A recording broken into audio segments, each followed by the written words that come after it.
So Jenna, please let me know if you can see my screen. Can you see my screen full? Yes, we can. Thank you. Full screen now?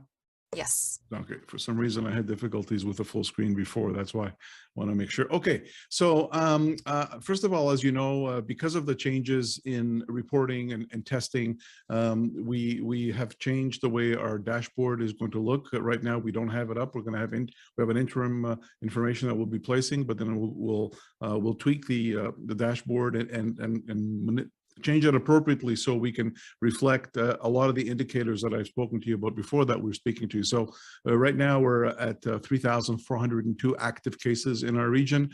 Overall, the cases are going down. Yesterday we reported 73, and I'll show you kind of trends. Although we're not capturing all the cases because we're not testing non-high risk situations, the trends are helpful in terms of 7, 14-day rates. Hospitalizations are at 35 right now, and that's total for COVID. There might be more with COVID positive, but these are the ones that are in for COVID. It's hard for us to get that information from the hospitals, but we do it manually. For example, now we have patients in 6 hospitals from our region, including 8 in ICU. The majority of them this time around are actually vaccinated. But cumulatively, again, if you look at the beginning, the trends are, and I'll show you later, that the majority of individuals, particularly in ICU, have been and are non-vaccinated individuals. And the individuals that tend to end up in hospital are the older age group in the 70, 80, 90 age range. We've had 140 deaths in our area. 2 were added. Again, these were related, these were community related in elderly individuals. I don't have the vaccination status, but we'll be putting all that information on our website in a cumulative way. Right now, we have 41 outbreaks in congregate care settings, 12 in Cornwall, 12 in SDNG, 15 in Prescott Russell, and 2 in Akwesasne. And our test positivity right now is 22.2%.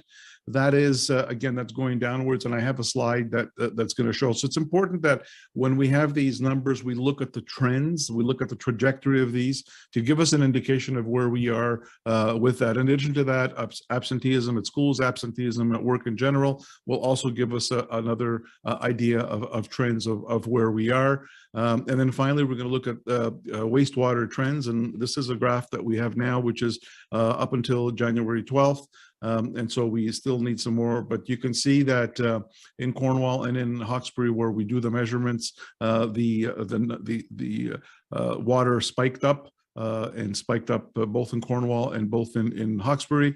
And again, we just look at that as trends. We don't look at it as absolute numbers. We just look at it as trends, and you could see the trend corresponds with the number of cases that we had. So I'm anxious to see what we'll have in the next week or so. Hopefully, we'll get a downward trend on that. Again, that is a measure that is independent of testing. It's just the wastewater COVID levels that we're following. In Canada, again, this applies to us locally. By far, most of the cases are now Omicron. Omicron has taken over. The red line on the graph shows you that. And so we are presuming all cases now that are positive in our area and in Ontario for that matter, and in Canada for that matter, are highly likely to be Omicron. In terms of the overall trajectories, we are, again, the case rates that I told you about, again, albeit they are sort of looking at numbers now that are reflecting only testing high-risk individuals, but they still give us trends if you continue to follow them. What we're seeing here is that, again, the numbers in Ontario are going down and in health units are going down. Some are going up. You can see specifically the ones that are going up on the left-hand side here, the blue, but you could see a majority are now going on a downward trend, and that includes us. Last week we were #1 here, and so we're now enjoying a downward trend in the numbers. Again, it's trends. I'm sorry to interrupt you, Dr. Paul. Yes? We're still seeing your first slide. Yeah, you see, that's why I wanted to, I asked you, I'm going to have to show it in the other mode. Okay, so very quickly, I'm just going to go back. Just wanted to show you. So here, do you see this wastewater here? We see your second slide. Yes. Okay. So I'll have to keep it in this mode. It doesn't show for some reason in presentation mode. So again, just quickly, this is to show you the wastewater levels. which have peaked in late December, early January in both Hawkesbury and Cornwall. The next slide. All right. The next slide just shows you the Omicron that I talked to you about. Again, this is the 14-day rates that are going downwards in a majority of health units right now, including ours. And this next slide here just shows you the comparison between last week and this week. Last week, our rates were 823. This week, we're in the 569 range. And so you could see, you could compare provincially as well. The numbers are trending downwards. In terms of test positivity, I had told you that we were at overall 22%, and we break it down by FSA, by different areas. For example, this is Hawkesbury up here, and the rest are outlying Cornwall. And you can see that last week we're at Hawkesbury was 41%, now it's 27%. Last week, this is a Platte d'Agenais area, was 36.9, now it's 26.6, and so on. You can see that the trends are downward, so that's a good sign in terms of the positivity. And you could see again health units with increases, but we are on the downswing here. You can see that our positivity is going down. Again, these are all indicators moving forward. And you could see as well, provincially, overall, there is a downward trend, but some are pulling it upwards like Peel, Durham, and Lambton. But again, as I said, our situation is lower. Again, this is Canadian data. So again, it just reflects the fact that the positivity has gone up, but it's slightly starting to go down again. And yes, very high laboratory test positivity indicates widespread disease, and this is nationally. And so this is just confirms what we're seeing at the local level.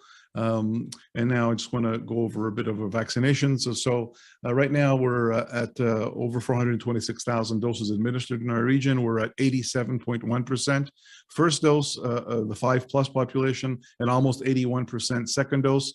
We've administered over 81,000 third doses right now, and it's almost 47% of our population. And that breaks down in the next slide, where we see the percentages. And again, the dark green is third dose. And you could see that we're almost at 80% in the 80+. We are at 76% in the 70 to 79. We're at 64% in 60 to 69, 44% 50 to 59, and then lower in the other younger age groups, almost 34%, 40 to 49, 28.7%, 30 to 39, and 21% in 18 to 29. So these are the age groups that are receiving a third dose. You can see that we're at 47% school age kids with 700. That means that equals 7,827. So we got about 15,000. We got another almost 8,000 to go. So we're anxious to start working. We are starting to work with our school. Have opened up our clinics to 5 to 11-year-olds that can walk in. So we really want to get this number up, particularly as kids go back to school. Some of the other data that I want to show you is cumulative rates, and this is Ontario data as of January 17th, and we're looking at case rates. So it's very hard to compare vaccinated versus non-vaccinated without looking at the case rates. In other words, rate of a certain, be it a case, be it a hospitalization, be it an ICU admission, you need to look at it over the population level. So numbers, rates. So we know that the COVID case rate right now among the unvaccinated is 99 per 100,000. It's 52. It's almost double that of vaccinated individuals. And that is, it used to be lower than that in vaccinated individuals, but that's because Omicron has a breakthrough at a high rate with 2 doses. And that's why we're trying to give a third dose.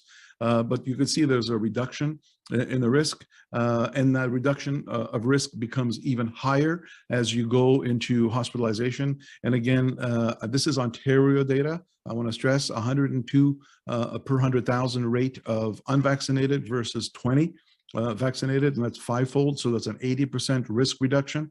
And ICU admissions is even higher protection. So the rate is almost 13 times higher for unvaccinated versus vaccinated to get into our ICUs. And so that is significant. And you can also see it at a national level. This was till December.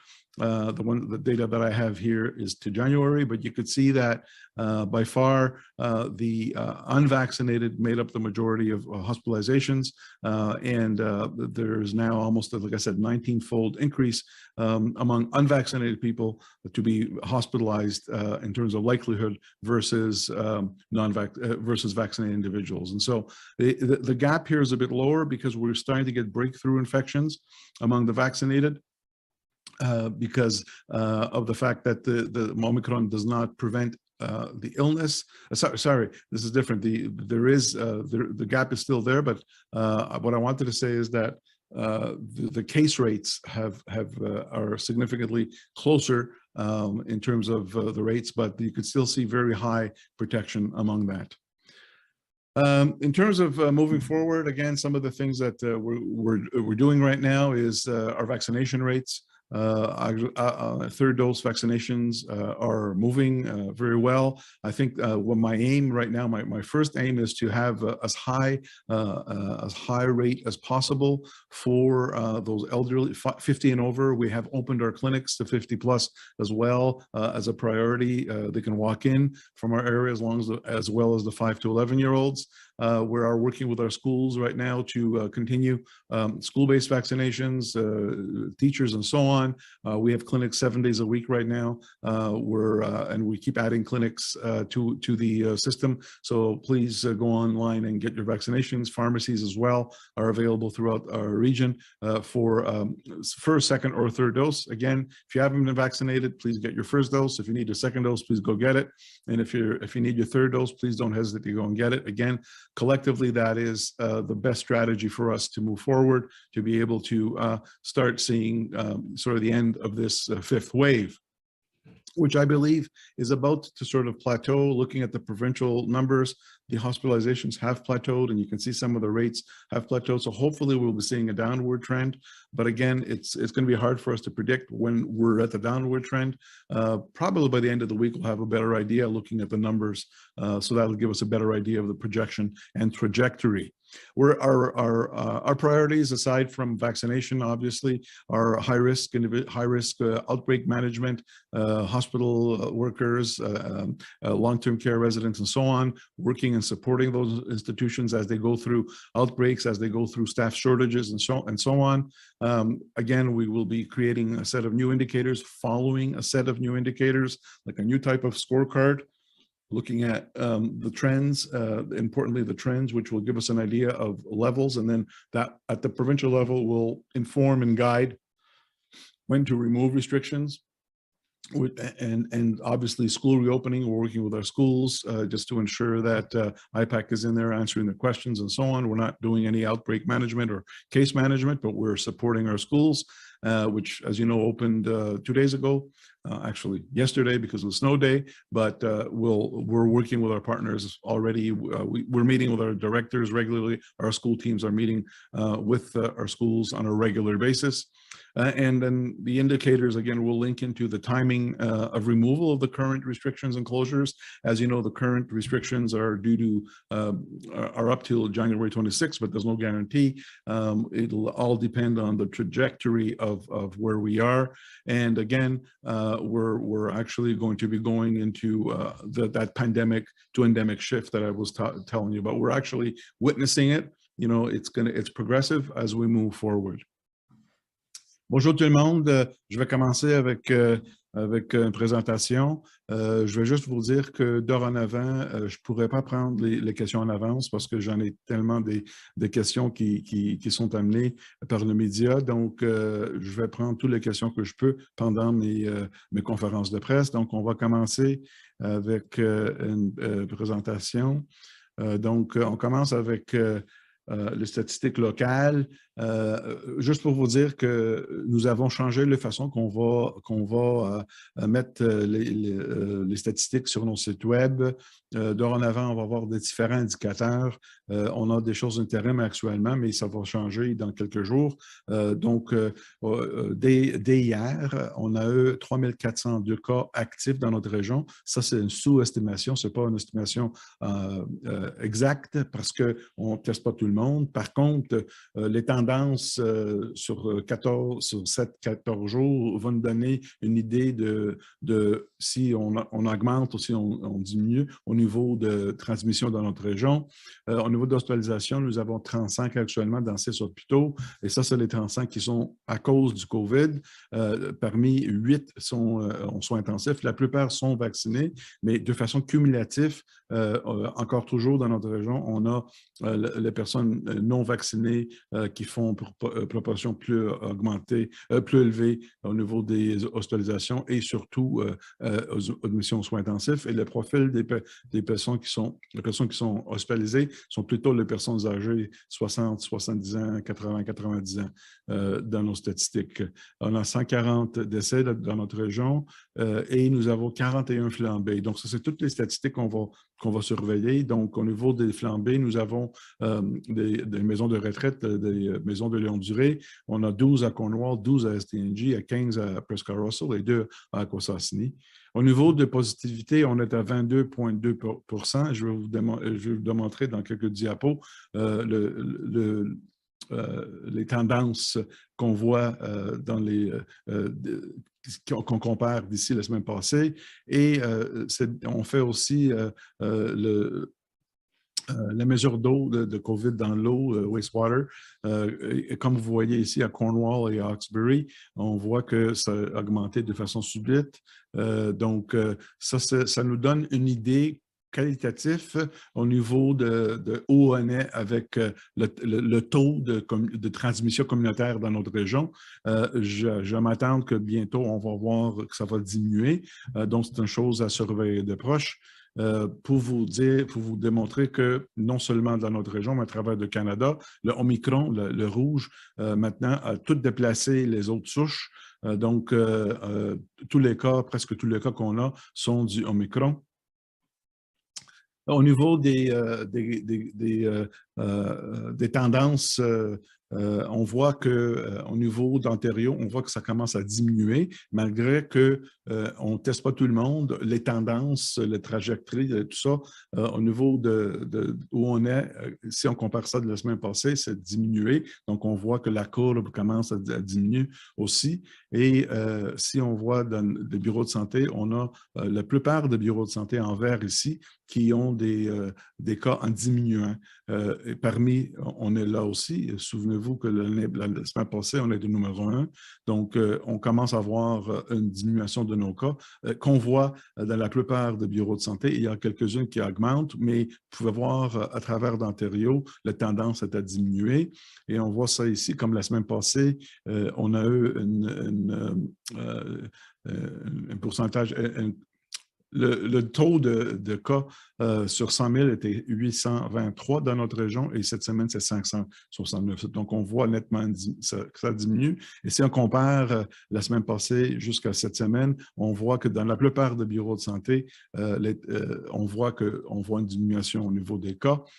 Au niveau de le test de positivité dans notre région, on a différents codes postales ici. Et vous voyez, la semaine passée, on était à 41, c'était à Hawkesbury. On est à 27 aujourd'hui, au pourcentage. Et si on compare toutes les autres régions, ça va en diminuant. Donc, encore, c'est un indicateur que le taux de transmission commence à diminuer dans notre région. Et c'est la même chose qu'on voit à travers l'Ontario, mais vous voyez, ici, on a des bureaux de santé qui sont en diminuant. On est parmi, encore la semaine passée, on était parmi les 3 premières, donc ça commence à diminuer. Mais on voit ici qu'il y a d'autres qui augmentent, mais pas de façon importante. Par contre, on a quelques-unes, mais en total, en Ontario, comme j'ai démontré tantôt, ça va en diminuant. Voilà ici. Ça, c'est la tendance de positivité qui commence à diminuer en Ontario, sauf quelques bureaux de santé qui augmentent, Peel, Durham et Lambton, et on commence à avoir un plafonnement à Peel. Au niveau de positivité nationale, c'est la même trajectoire qu'on voit. Vous voyez, c'était presque 30%, ça commence à diminuer. Donc, j'espère que c'est un signe qu'on voit le vague commence à diminuer dans notre région. Donc, c'est une chose à surveiller, mais c'est encourageant.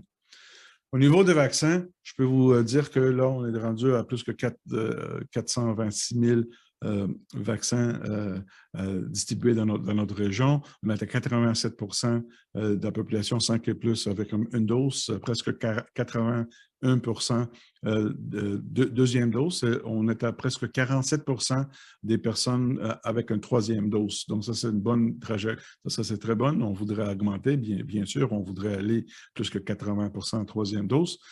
Mais ça, c'est une bonne progression que nous avons fait. Et plus spécifique, on a au niveau d'âge, vous voyez que ici, les personnes 81 et plus ont presque à 80%. Les personnes à 70 à 79 sont à 76%. Les personnes 60 à 69 sont à 64%. Les personnes à 50 à 59 sont à peu près 45%. 40 à 49, on est rendu à 33%. 30 à 39, 28%. Et 18 à 29 à 21%. Donc, vous voyez que les personnes plus âgées sont plus hauts. J'aimerais ça au niveau des personnes âgées qui sont au moins 85-90%, mais je pense qu'avec la vitesse qu'on voit actuellement, on pourrait, surtout les personnes 70 ans et plus, on pourrait atteindre presque tous les personnes vaccinées troisième dose d'ici une semaine, 2 semaines. Donc, on est proche, mais on a du travail à faire.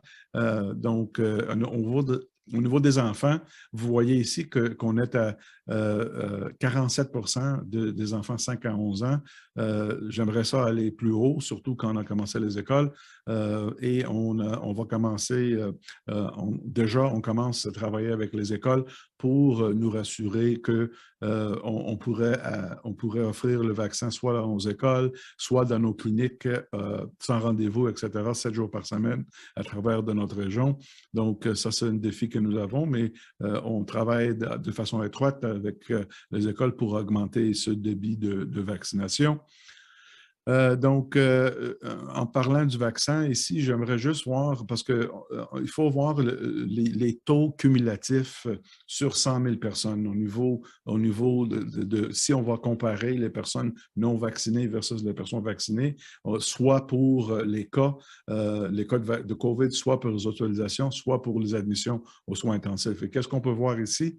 Que ça, c'est les données antériennes dès le 17 janvier. On voit qu'au niveau le pourcentage, le taux sur 100 000 personnes, 99 pour les personnes non vaccinées et 52 pour les personnes vaccinées. Donc, c'est comme doublé, le risque est doublé. On voit ici, hospitalisation, que le taux d'hospitalisation est à peu près 5 fois plus élevé chez les personnes non vaccinées. Et on voit ici, pour les admissions aux soins intensifs à travers l'Ontario, le taux est à 13 fois plus élevé que les personnes non vaccinées. Donc, ça nous dit que la plupart des gens, donc le taux d'admission à l'hôpital, c'est beaucoup plus élevé chez les personnes non vaccinées. Et on voit la même avec une étude canadienne qui démontre que les personnes non vaccinées ont un taux d'hospitalisation presque 19 fois plus élevé. Ça, c'est des données de 4 décembre à travers le Canada. Donc, ça, c'est vraiment le message, malgré que les 2 doses du vaccin ne peut pas prévenir tous les cas d'Omicron. En effet, on a beaucoup de personnes qui sont vaccinées qui attrapent l'Omicron parce que c'est très, très, très contagieux. Par contre, le taux d'admission, on a une bonne protection et la troisième augmente cette protection plus. Donc, c'est pour ça qu'encourage tout le monde d'aller chercher leur troisième dose s'ils sont dus et bien sûr d'aller chercher votre première ou deuxième dose. Donc, Au niveau des prochaines quelques semaines, nous, on va concentrer sur la vaccination, augmenter le débit dans tous les âges, surtout les personnes de 50 ans et plus, et les enfants 5 à 11 ans. On travaille avec les écoles, avec tout le monde. On a des cliniques presque 7 jours par semaine avec des cliniques qui sont sans rendez-vous pour des personnes de 50 ans et plus et pour les enfants 5 à 11 ans. On a aussi des priorités au niveau des personnes à haut risque. Donc, on travaille pour les flambées, on travaille pour supporter les maisons de longue durée, les maisons de retraite et nos hôpitaux pendant leur flambée et aussi pendant leur pénurie de travailleurs qu'ils ont pendant les flambées aussi. Nous travaillons aussi, on va suivre de façon étroite les nouveaux indicateurs. Nous allons avoir une nouvelle approche sur nos sites web pour les rapporter dorénavant. Sur certains, on supporte nos écoles et ont commencé cette semaine. Donc, on va les supporter. On ne fait pas les tracés des flambées, ni déclaration de flambée, ni des tracés des cas. Par contre, on offre nos soutiens, nos supports aux écoles. Déjà, on a des réunions régulières avec les écoles, etc. Et au niveau qu'est-ce qu'on va faire, c'est quoi la prochaine étape? Comme vous savez, on est encore dans une période de couvre-feu, si vous voulez, en effet, qui est dû à être enlevé le 26 janvier, soit la semaine prochaine.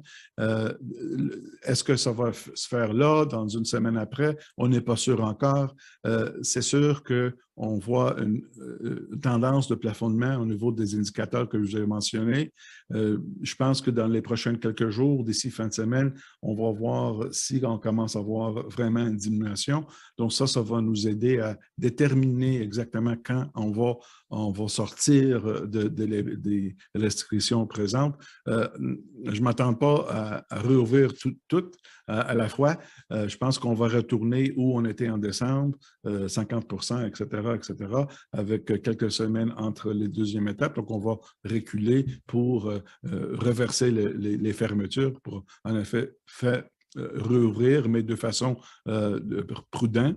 Et encore, je pense qu'on témoigne vraiment le changement du pandémie en un état de endémie pendant laquelle on va vivre avec le COVID.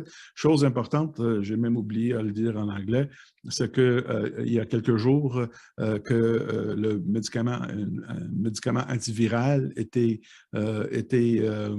accordé de Santé Canada. Je pense que ça va faire une grande différence parce que ça va diminuer les cas sévères. Autrement dit, les personnes à risque, quand ils vont être diagnostiqués du COVID, on va donner les pilules pour 5 jours et on a des preuves que c'est efficace jusqu'à 90% de prévention des hospitalisations. Donc, ça va protéger nos systèmes de santé aussi. Donc, c'est pour ça que je dis on va vivre avec parce qu'on aurait beaucoup de gens vaccinés et on aura aussi des médicaments. Bien sûr, le médicament ne remplace pas le besoin d'être vacciné, mais c'est un autre outil qui va nous aider à vivre avec le COVID. I'm just going to take some questions, but I just want to say something in English I forgot. One of the things that I think is a game changer is the approval of the new antiviral medication. Certainly, this is something we were waiting for. This is an antiviral medication that, when given early on in the first 5 days, can diminish the need for hospitalization or severity, decrease in severity up to 89, 90%, depending on when you take it. And so I think that is a game changer. That is also going to be something that will protect our healthcare system and will allow us to be that endemic state, kind of live with it, combined with vaccinations, public health precautions, and the antivirals. Will be able to better protect the vulnerable individuals and better protect our healthcare system. Now, I want to underscore that this does not replace vaccination. We need to get vaccinated, but this is an additional supplementary tool, particularly in elderly and immunocompromised individuals where vaccine doesn't work very well for multiple reasons, that these medications to me are a game changer. And I'm very happy that Health Canada approved them this past week. So Jenna, I'm ready for questions. Thank you, Dr. Paul. Merci. Première question, Denis Babin, Radio-Canada. C'est à vous. Bonjour, Dr. Paul. Bonjour, Je Denis. me suis fait poser cette question-là plusieurs fois au cours des dernières semaines. Quelle est la directive à l'égard des gens qui s'apprêtaient à recevoir leur dose de rappel, leur 3e dose, mais qui ont attrapé la COVID au cours des dernières semaines? Doivent-ils maintenir leur rendez-vous ou bien on leur suggère de repousser la 3e dose? Très bonne question, Denis. En effet, actuellement, le guidance que aussitôt que vos symptômes et votre période d'isolation est terminée, vous pouvez être vacciné. Donc, il ne faut pas attendre. Avant, on avait un protocole qui disait qu'il faut attendre au moins 30 jours, mais non, on a changé. Les personnes qui ont subi du COVID confirmé peuvent recevoir soit le 2e ou 3e dose ou même première dose aussitôt qu'ils finissent leur période d'isolation et que les symptômes sont tous disparus. Merci beaucoup. Pas de problème. Prochaine question, Benjamin Vachet, Radio-Canada. C'est à vous. Merci beaucoup. Bonjour, Dr Paul. Juste, je voudrais faire du pouce sur la question de mon collègue Denis Babin, parce que là, vous dites effectivement, c'est pour des personnes qui savent qu'ils ont eu la COVID, mais on sait qu'en ce moment, il est très difficile de se faire tester. Beaucoup de gens ne savent pas s'ils ont eu la COVID. Alors, qu'est-ce qu'ils doivent faire si, par exemple, ils pensent peut-être l'avoir eu ou même ils sont asymptomatiques? Est-ce qu'il y a un risque à recevoir une dose si on a eu la COVID? Premièrement, on a une pénurie de médicaments. On n'a pas beaucoup de médicaments disponibles. Je pense que le Canada a reçu 30 000 doses.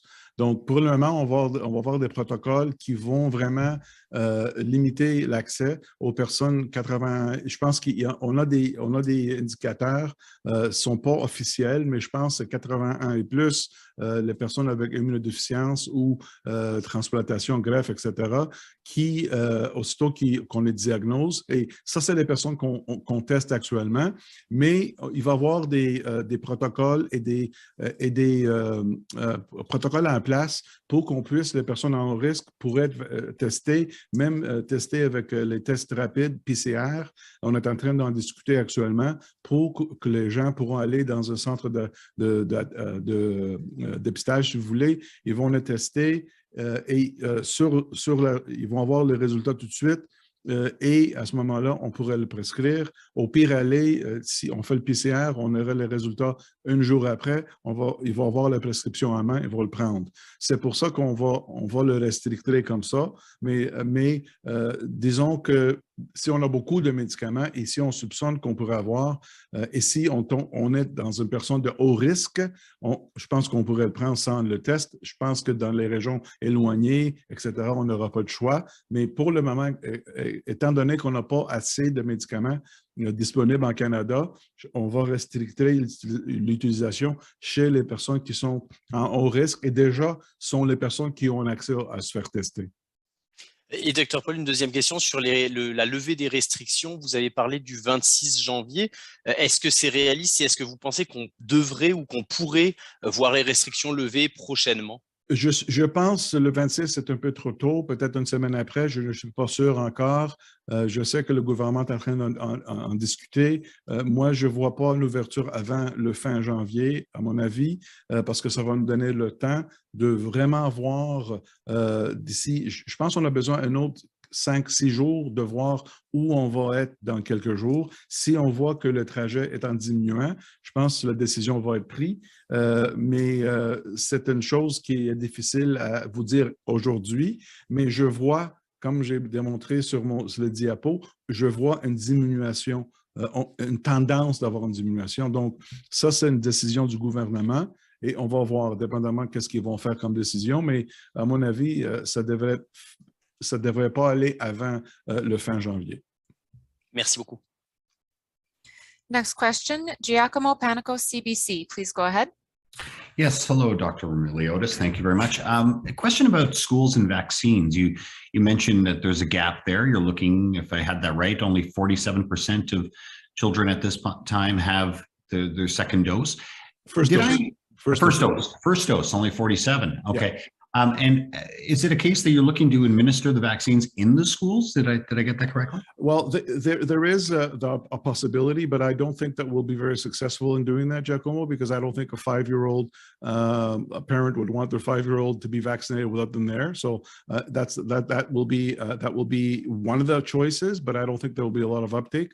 We are providing vaccines in the school settings on weekends and evenings where the parents can come with the children, and we're also providing access to all of our clinics 7 days a week without an appointment to the 5 and 11-year-olds. So we're doing as much as we can to make it easy for parents to come.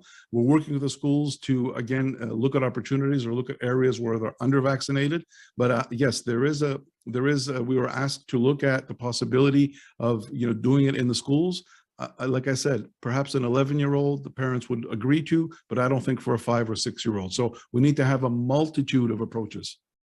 And sorry to step back then, just with that 40% number of first dose, I mean, what do you make of that? It seems low to me, but what do you think? Yeah, it is low. I was hoping we get over 50% by the end of December, and because that's how we saw what happened with the 12 to 17-year-olds, and then it picked up. This is a provincial. This is not only us. This is sort of a provincial trend that we're seeing. There are a lot of questions. There are some surveys that we have conducted nationally, and parents want to wait. Just like the 12 to 17-year-old parents waited, and we saw an uptake a bit later on as people got more confident. We got that. Parents also think that the disease is very mild in children and don't need vaccinated. So there are a few factors. It doesn't have to do with access. It has to do with parental hesitation. I understand that I'm a pediatrician. And so what we're trying to do is trying to convince the parents, and the more time that goes by, the fact that we have not seen any significant side effects, including pericarditis or myocarditis in this age group, I think is very encouraging. So I think a lot of parents are waiting. And so there's going to be a bigger public relations campaign, a media campaign over the next couple of weeks, both locally and provincially, to be able to provide more information to render the parents more confident for the vaccine. So it's not an access issue. It's a question of parents still holding back because they want to get a bit more information and just want to see, some of the longer term effects. Thank you very much. No problem. If anyone else has questions, please unmute yourself now. If you're joining by phone, press *6. S'il y a d'autres questions, vous êtes invité à ouvrir votre microphone. Si vous vous êtes joint par téléphone, appuyez les touches *6. Those are all the questions for today, Dr. Paul. Thank you. Merci tout le monde.